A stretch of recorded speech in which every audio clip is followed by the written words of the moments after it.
All right, let's talk about AI. We all hear about the amazing things it can do, right? But there's a flip side, a much darker side. We're going to dive into how this incredible technology is also becoming a criminal's best friend. It's a full-on digital arms race, and AI is playing for both sides, the attack and the defense. So just imagine this for a second. Your phone rings. It's someone you love, maybe your kid, your parent, and they sound panicked. They're in trouble, they need money, and their voice is exactly right. But here's the twist. It's not them. It's a machine, a perfect synthetic copy of their voice, built to prey on your deepest instincts. And I'm not talking about some sci-fi movie plot here. This is happening right now, and it's the new face of financial fraud. So here's how we're going to break it all down. We'll start with how fraud basically went pro. It's an industry now. Then we'll get into the scary stuff, the AI tools that are making this all possible. We'll look at the sheer scale of the money involved, and then, and this is important, how we're using AI to fight back. We'll also touch on the global rulebook, or lack thereof, and wrap up with the big question: what does this do to our sense of trust? Okay, so first things first. To really get a handle on this, you gotta forget everything you think you know about old school scams. This isn't about some lone wolf in a basement anymore. Fraud has, well, it's gone corporate. We're talking about highly organized professional operations that look a lot like legitimate businesses. They've got call centers, R&D, supply chains, the whole nine yards. And at the heart of this new industry is something called fraud as a service. Seriously, it's exactly what it sounds like. Think of it like a subscription service, but for crime. You can go on these underground markets and just buy the tools you need. Phishing kits, malware, you name it, it's all for sale. You don't need to be a coding genius anymore to pull off a sophisticated attack. The barrier to entry? It's basically gone. So you've got this industrial scale crime machine. Now let's talk about the fuel they're putting in the engine. This is where AI really enters the story and, frankly, where things get pretty disturbing. The scams it powers are so convincing, so real, they can trick almost anyone. And we're not just talking about losing money here. The emotional toll is devastating. So let me tell you about Nikki McLeod. She met a guy online, said he was an oil rig worker. And look, she was smart, she was skeptical, just like any of us would be. But then she started getting these video messages from him, and they were so real, so convincing, that all her doubts just melted away. Except the man in those videos didn't exist. It was a deep fake, a completely AI-generated person, a digital puppet created for one reason: to steal her money. And that's the power of deepfakes. It's AI that creates these hyper-realistic but totally fake videos. It can make it look like anyone is saying anything. And that's the scary part, right? It used to be about, a funny fake video of a politician or a celebrity. But now, it could be your face, my face. Anyone's identity can be hijacked and turned into a tool for scammers. And that's exactly what experts like Becky Holmes are warning about. This threat is becoming, well, democratized. Think about it. We all post videos online, right? All that footage is just raw material waiting to be used. The potential for this to get out of hand is, honestly, it's terrifying. But it's not just about what you see. It's also about what you hear. Take Anthony's story. He gets a call. On the other end is the voice of his son, and he sounds frantic. He says he's been in a car crash, he's in jail, he needs bail money. Anthony, being a dad, does what any parent would do. He panics and does whatever he can to help. He wires $25,000. But his son was perfectly safe. The voice? It was a 100% AI-generated clone. This technology, voice cloning, is, well, in some ways, it's even more dangerous than deepfake videos. Why?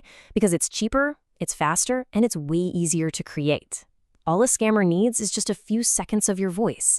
A clip from a social media post, a voicemail you left, that's enough. And with that, they can create a perfect digital copy of you, making these high-pressure emotional scams almost impossible to detect in the moment. So, the stories of Nikki and Anthony are just heartbreaking. And they are not isolated incidents.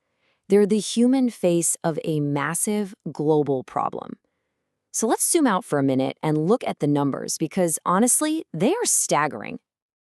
Just look at this. In the US alone, losses from this kind of AI-driven fraud are expected to jump to $40 billion by 2027. Let that sink in. We're not talking about a gradual increase here. This is an explosion, and it's being lit by generative AI. And it's happening incredibly fast. Just in the financial world, the number of deepfake incidents shot up by 700% In 1 year. That's not growth, that's a wildfire. The tools are getting cheaper, better, and easier to use every single day. And the bad guys are all over it. And this isn't some far-off problem that happens to other people. A recent study found that 1 in 4 people worldwide has already been exposed to an AI voice scam, either themselves or through someone they know. Think about that. The odds are pretty high that this has already touched your life or the life of someone you care about. Okay, I know this all sounds incredibly grim, but here's the turn. The story doesn't end there. Because the very same AI that's creating this mess, well, it's also our best hope for cleaning it up. We're in a full-blown digital arms race, and it's AI versus AI. And this right here, this is the battlefield. On one side, you've got the fraudsters' weapons, deep fakes, voice clones, and really clever stuff like polymorphic malware. That's basically AI-powered malware that constantly changes itself to avoid getting caught. But for every one of those, there's a defense. To fight that shape-shifting malware, for example, we're not looking for the malware itself. Instead, we use AI to learn what normal activity on a network looks like. And the second something acts weird or suspicious, bam, the AI flags it. It's not about what the threat is, it's about what it does. It's a nonstop, high-stakes game of cat and mouse. Now, this battle isn't just being fought with code. It's also a battle of laws and regulations. But here's the problem. This is a global threat, and we don't have a global rulebook. Instead, what we have is this messy patchwork of different rules in different places. And you can see that really clearly here. You've got the US, which is pretty much all about let's innovate first and ask questions later. That's great for development, but some folks worry it leaves people vulnerable. Then you hop over to the European Union, and it's completely different. They're focused on safety and human rights first. And then you've got China, where the approach is all about control, making sure AI content is labeled and algorithms are registered with the government. 3 totally different philosophies, which means there's no one-size-fits-all solution. So let's recap.